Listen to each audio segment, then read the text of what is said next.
Hello and welcome back to the final review of the month where I am going to be revisiting a childhood classic of mine, and that is Jim Carrey's Liar Liar. Obviously, it's that you could tell by the title and the thumbnail that that's what I'm reviewing. So, yeah, I watched this a few times as a kid, and it was one of the three that I remember watching quite a bit from Jim Carrey, that being this Liar Liar, Bruce Almighty, and The Mask. And I loved it as a kid. And I still love it now. It still holds up, in my honest opinion. So, what is the story about? Well, it's all about Fletcher, this character played by Jim Carrey, who is a seedy, crooked lawyer that tends to win a lot of cases for the wrong people. And because he's so driven for his job, that led to him getting divorced from his wife and only getting to see his son every now and again, except for the fact that since he's so hardworking, he doesn't really get to see his son at all. The film opens with him being extremely late to pick his son up from his ex-wife's house, and they're supposed to go see this wrestling match. But as soon as he gets, stops into the office rather briefly, and we also learn that it's his son's birthday the next day, that he forgot all about it, except for his secretary actually came through and bought him something. Um, that he gets swamped with work, and he can't.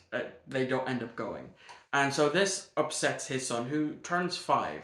And it upsets him so much that this has been constantly going on since the divorce, probably even prior to the divorce, that he wishes on his birthday for that his dad can't lie for 24 hours. And this actually comes true. It happens after he sleeps with his boss. She asks him, she says, "Oh, that was amazing. How was that for you?"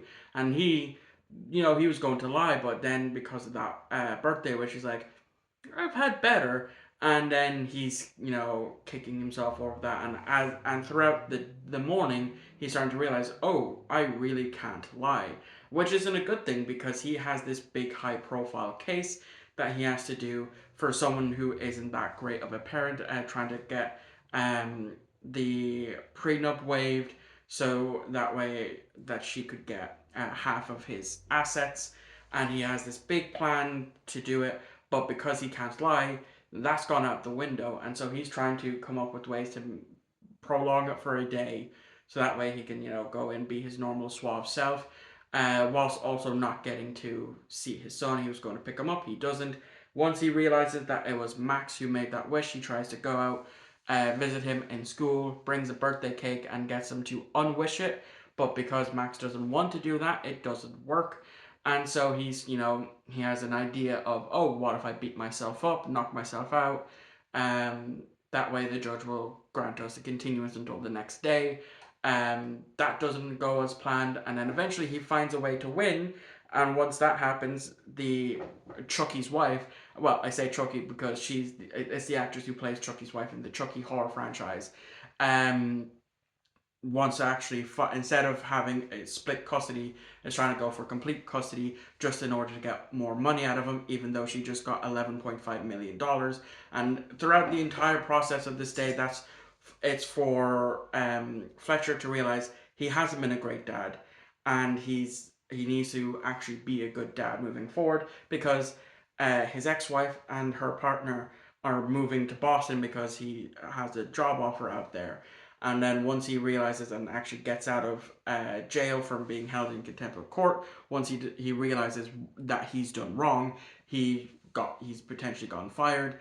So he races down to the airport to try and stop them from leaving, which hijinks ensue, and it leaves him very injured. But they don't leave. Now, one thing that I noticed after this rewatch that was pointed out to me is when we get to towards the final scene where Jim Carrey is in that stretcher, as his ex-wife walks over to him, if you pay close attention in the background, you'll see one of Jim Carrey's SNL characters of the fireman talking on the phone. So I thought that was pretty neat to be able to finally notice that on this rewatch. And so they end up, his ex-wife and his son end up staying. The 8:15 time limit has been lifted, and then the film ends with happily ever after. So I really enjoyed this film as a kid, and it still holds up now. Obviously, there was a lot of stuff that I didn't fully understand as a kid. When I watched this in the early 2000s, that I obviously get now. Um, but yeah, it's still a great film, still holds up. It's definitely, in my opinion, one of Jim Carrey's best performances. And that's really going to wrap up this video. So thank you all for watching. I hope you enjoyed.